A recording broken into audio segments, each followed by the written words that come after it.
बाड़ू तू कवना दर्द मेहरनिया लागता उतरल चेहरा के पनिया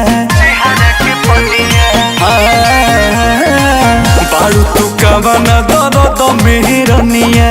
लागता उतरल चेहरा के पनिया बियाह के करतारू मन कहेलू की जहनी थे कहो बियाह के करतारू मन कहेलू की जहनी थे कहो ए राजा हो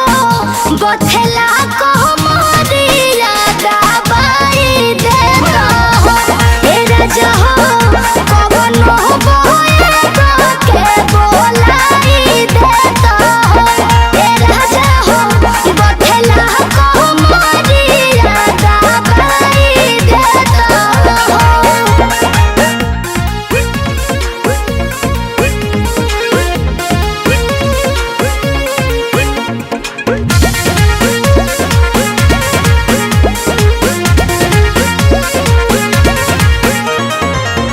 बुझलू न दिल के बतिया रही का पास रहतिया मौका पर धोखा देलू फेरलू नहीं करबतिया मेहदी के दुख ना पतियाले मोर छुबो न दहिया होला बहुत दर्द ऐसे न बेरियर लगाबो तनिका सहनियो देखो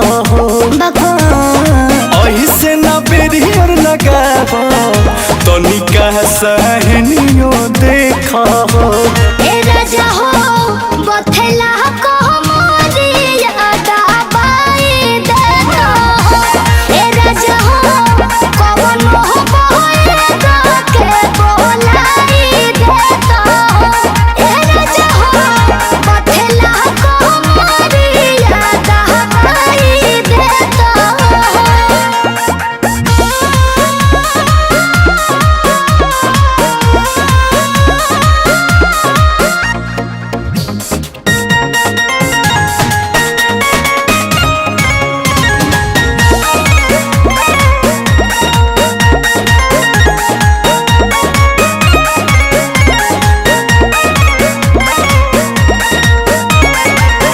जनतारू तोहरा बिना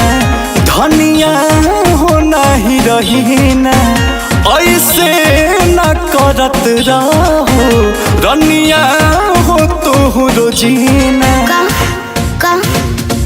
से जिया पछन भर नाही रहल जाला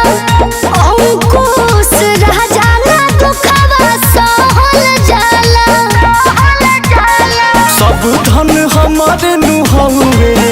बुस के तू जानी छे कहो सब धन हमारे नुहवे बुस के तू जानी छे कहो